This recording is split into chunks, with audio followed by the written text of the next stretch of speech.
Hello दोस्तों, welcome back to the channel. आज हम डिस्कस करने वाले हैं BEVAE 181 जून 2023 का PYQ पार्ट 1, जिसमें हम क्वेश्चन नंबर 1 से 25 तक ब्रीफ में समझेंगे।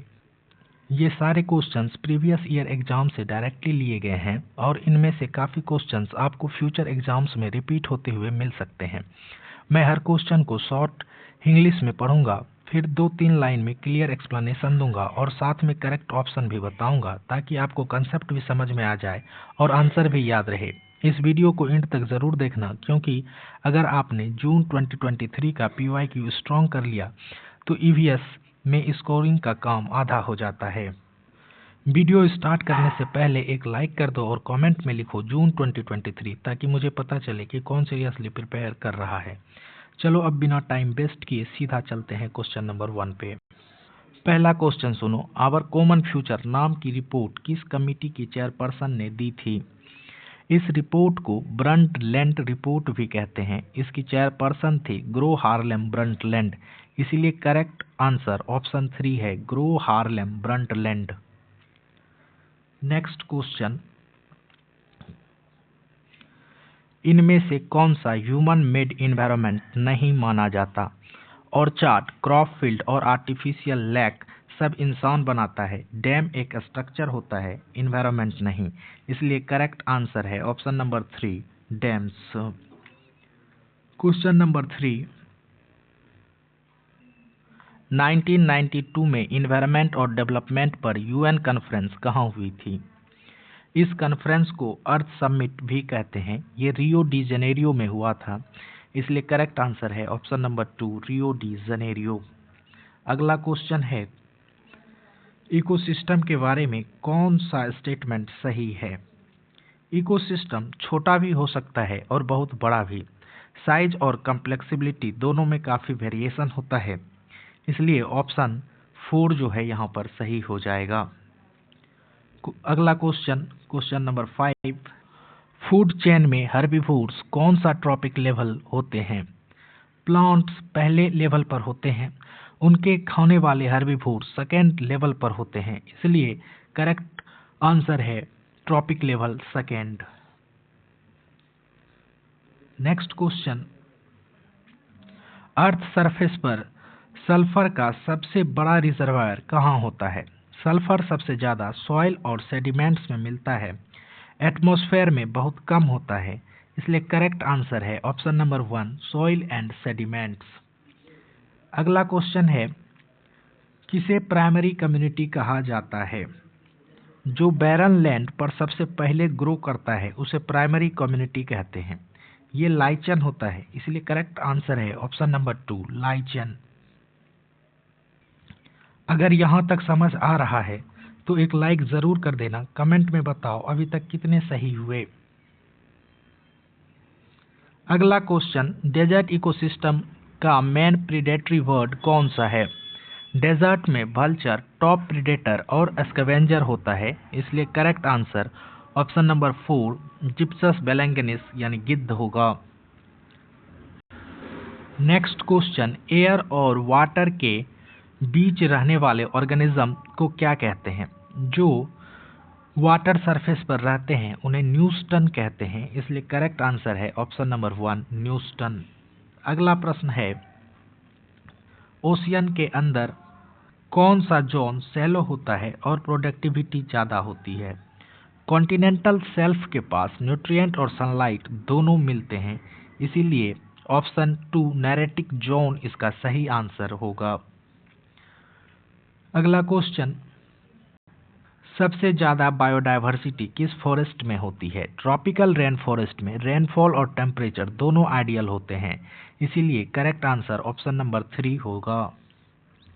अगला प्रश्न है, प्लांट से पानी वेपर के फॉर्म में निकलने की प्रोसेस क्या कहलाती है? लीव्स के स्टोमाटा से पानी बाहर निकलता है, इस प्रोसेस को ट्रांसपीरेशन कहते हैं, इसलिए correct option option number 4, transpiration होगा। अगला क्वेश्चन है, ड्राउट का इकोनॉमिक इम्पैक्ट क्या होता है? ड्राउट का सबसे पहला इफेक्ट फार्मिंग पर पड़ता है, क्रॉप खराब हो जाती है और फसल बर्बाद हो जाती है, यानी लॉस ऑफ क्रॉप्स सही आंसर होगा। अगला प्रश्न है, वेस्टर्न और सेंट्रल इंडिया के डेक्कन मालवा प्लेट्यू में कौन सी मिट्टी पाई जाती है? इस रीजन में लावा से बनी हुई मिट्टी होती है जो कॉटन के लिए बेस्ट होती है, जिसे ब्लैक सॉइल भी कहते हैं, इसलिए करेक्ट आंसर ऑप्शन 1 हो जाएगा। अगला क्वेश्चन ध्यान से सुनो, इनमें से कौन सा लैंड डिग्रेडेशन का मेजर काउज नहीं है? डिफॉरेस्टेशन, ओवरग्रेजिंग और एग्रीकल्चर मैनेजमेंट सब लैंड को खराब करते हैं। वाटरशेड मैनेजमेंट लैंड को इम्प्रूव करता है, इसलिए करेक्ट ऑप्शन ऑप्शन नंबर 3 हो जाएगा। अगला क्वेश्चन है, ट्रॉपिकल रेन फॉरेस्ट के बारे में कौन सा स्टेटमेंट सही नहीं है? रेन फॉरेस्ट अमेजन के अलावा अफ्रीका और एशिया में भी पाए जाते हैं, सिर्फ अमेजन और नील बेसिन में पाए जाते हैं, ये गलत है, इसीलिए इसका जो सही आंसर है ऑप्शन नंबर 4 हो जाएगा। अगला प्रश्न है, इंडिया को अपनी इकोलॉजिकल और इकोनॉमिक नीड्स के लिए कितने % में फॉरेस्ट चाहिए? नेशनल पॉलिसी के अकॉर्डिंग कंट्री में 1/3 फॉरेस्ट एरिया होना चाहिए, इसलिए इसका करेक्ट आंसर 33% हो जाएगा। अगला क्वेश्चन है, NTFP का फुल फॉर्म क्या होता है? NTFP का मतलब होता है ऐसे फॉरेस्ट प्रोडक्ट जो टिम्बर के अलावा होते हैं, जैसे गम, हनी, तेंदुपत्ता, इसलिए correct option non timber forest product हो जाएगा। अगला प्रश्न है, कौन सा डाइवर्सिटी का फंडामेंटल करेंसी है? जेनेटिक डाइवर्सिटी के बिना स्पेसीज सरवाइव नहीं कर सकते, इसीलिए इसे बेसिक या फंडामेंटल करेंसी बोला जाता है, इसलिए इस प्रश्न का सही आंसर ऑप्शन नंबर 1 आनुवांशिक विविधता या जेनेटिक डाइवर्सिटी हो जाएगा। अगला प्रश्न है, इंडिया में कौन सा बायोजियोग्राफिक रीजन सबसे ज्यादा एरिया कवर करता है?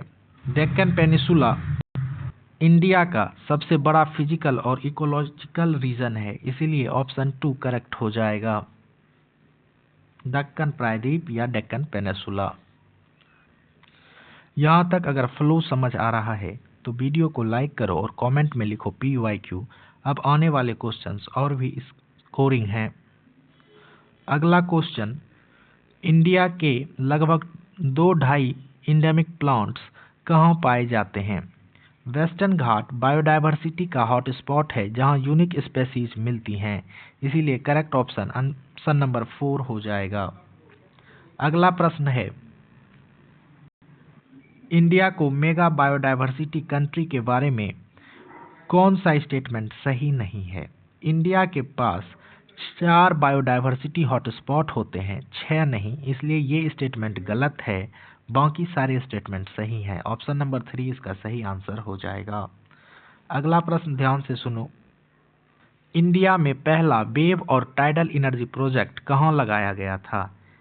इंडिया का पहला टाइडल एनर्जी एक्सपेरिमेंट गुजरात के कोस्ट पर किया गया था, इसलिए करेक्ट ऑप्शन है हंसस्थल क्रीक इन गुजरात। अगला प्रश्न है, इंडिया में सबसे ज़्यादा इलेक्ट्रिसिटी कौन सा सोर्स देता है?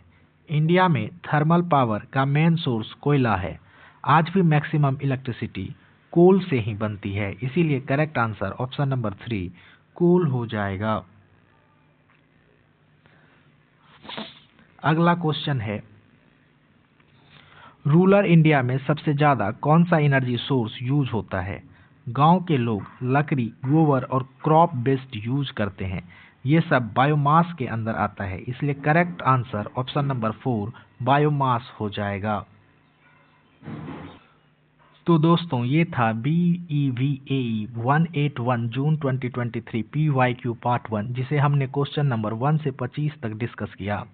नेक्स्ट वीडियो में हम पार्ट 2 लेके आएंगे, जिसमें क्वेश्चन नंबर 26 से 50 तक सारे PYQ इसी तरह से एक्सप्लेन करेंगे। अगर आप चाहते हो कि नेक्स्ट पार्ट मिस ना हो तो चैनल को सब्सक्राइब करो और वीडियो को लाइक करो और कमेंट में लिखो पार्ट 2। मिलते हैं नेक्स्ट वीडियो में, टिल देन कीप स्टडिंग।